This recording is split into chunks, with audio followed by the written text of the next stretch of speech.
Hello everyone, আসসালামু আলাইকুম। Welcome back to my channel. আজকে আমি আপনাদেরকে তৈরি করে দেখাবো ইলিশ পোলাও।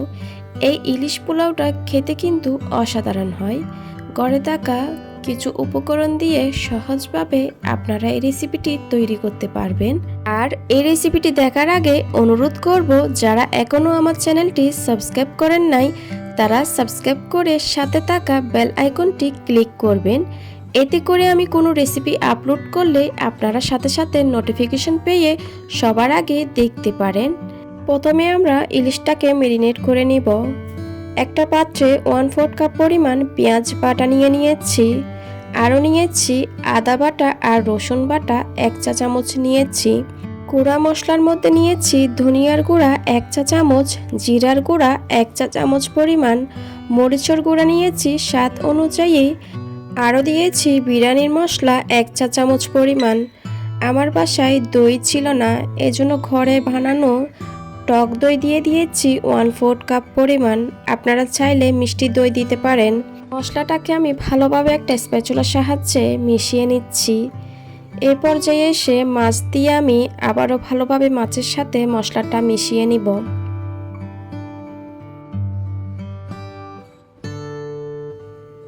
এটা কিভাবে করতে হয় আপনারা স্ক্রিনে দেখে অবশ্যই বুঝতে পারছেন। আমি ভালোভাবে একটু মশলা মাছের সাথে মিশিয়ে ঢেকে রেখে দিব আধা ঘন্টার জন্য এক পাশে। অন্য একটা পাত্রে পেঁয়াজ বেরেস্তা তৈরি করে নিব। আমি একটু তেলটা বেশি দিচ্ছি, ডুবো তেলটা পেঁয়াজটা বাছলে দেখতে ভালো হয়। দিয়ে দিলাম 1 টেবিল চামচ পরিমাণ ঘি। বেশি করে পেঁয়াজ দিয়ে এটা গোল্ডেন ব্রাউন করে ভেজে নিতে হবে।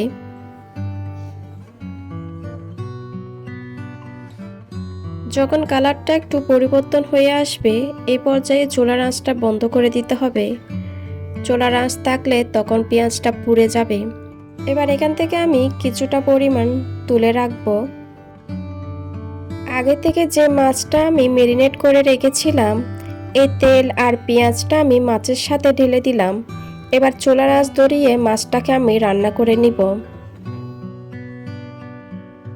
5 মিনিট মতো আমি মাছটাকে রান্না করেছি।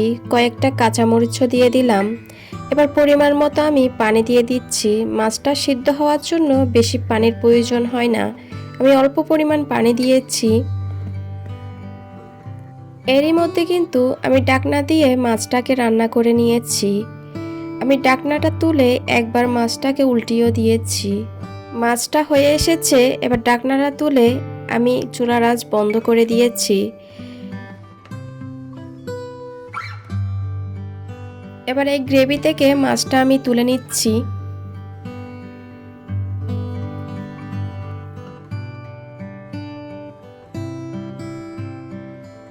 এবার যে পাত্রে আমরা পোলাওটা রান্না করব আমি এখানে পরিমাণ মতো তেল দিয়ে দিচ্ছি। 1 টেবিল চামচ পরিমাণ ঘি দিয়ে দিয়েছিলাম। এবার আমি এখানে 2 কাপ পরিমাণ চাল দিয়ে দিচ্ছি।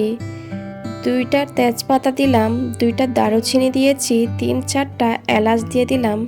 এবার চালটাকে আমি ভালোভাবে একটু ভেজে নিব। এখানে আমি চিনি গুঁড়া চালটা নিয়েছি। বাসমতি চাল নিলে কিন্তু খেতে কিন্তু টেস্টটা ভালো আসবে না। এবার আমি আগে থেকে কিছু গ্রেভি তুলে রেখেছিলাম, ওইখান থেকে অল্প পরিমাণ গ্রেভি দিয়ে দিলাম। কয়েকটা কাঁচামরিচ ভেঙে দিয়ে দিয়েছি। আর চালের অনুযায়ী আমি লবণ দিয়ে দিলাম। আগে থেকে কিন্তু মাছে লবণ দেওয়া ছিল, এজন্য পরিমাণটা বুঝে আপনারা দিবেন। চালটা একটু ভেজে নিয়ে এবার পানি দিয়ে দিয়েছি। 2 কাপ পরিমাণ চাল নিয়েছি আর পানি দিয়ে দিলাম 4 কাপ পরিমাণ। চালে কিন্তু গরম পানি ব্যবহার করতে হবে, ঠান্ডা পানি কিন্তু ব্যবহার করা যাবে না। এবার ঢাকনা দিয়ে আমি পানিটা টেনে আসা পর্যন্ত রান্না করে নিয়েছি। মোটামুটি পানিটা একটু টেনে এসেছে। এবার আবারও ঢাকনা দিয়ে ঢেকে আমি রান্না করে নিব। ঠিক 5 মিনিট পর ঢাকনাটা তুলে নিয়েছি। দেখুন পানিটা কিন্তু প্রায় শুকিয়ে এসেছে, কোনো পানি অবশিষ্ট নেই। চালটা কিন্তু 90% মতো সিদ্ধ হয়ে এসেছে। এই পর্যায়ে আমি কিছু আগে থেকে তুলে রাখা পেঁয়াজ বেরেস্তাগুলো দিয়ে দিলাম। আমি কিন্তু লেয়ারিং করছি না, আপনারা চাইলে কিছুটা পোলাও তুলে নিয়ে লেয়ারিং করতে পারেন। আগে থেকে যে মাছটা আমি রেডি করে রেখেছিলাম সেটা একে একে বিছিয়ে দিচ্ছি। আমি কয়েকটা কাঁচামরিচ দিয়ে দিলাম, 1 টেবিল চামচ ঘি দিয়ে দিয়েছি। এভাবে যদি বিছিয়ে দেন মাছটা কিন্তু ভেঙে যাওয়ার সম্ভাবনা থাকবে না।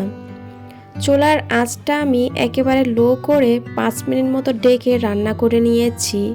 5 মিনিট পর আমার ইলিশ পোলাওটা রেডি। এখন পরিবেশন করে নিব। দেখুন পোলাওগুলা কিন্তু কত সুন্দর ঝরঝরে হয়েছে। দেখলেন তো কত সহজে তৈরি হয়ে গেল সুস্বাদু ইলিশ পোলাও। আমি আশা করছি আমার আজকের রেসিপিটা আপনাদের ভালো লেগেছে। আমার ভিডিও ভালো লাগলে অবশ্যই আমার চ্যানেলটা সাবস্ক্রাইব করবেন।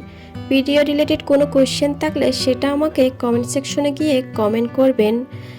আজকের ভিডিও দেখার জন্য আপনাদেরকে অনেক ধন্যবাদ। সবাই খুব ভালো থাকবেন। আল্লাহ হাফিজ।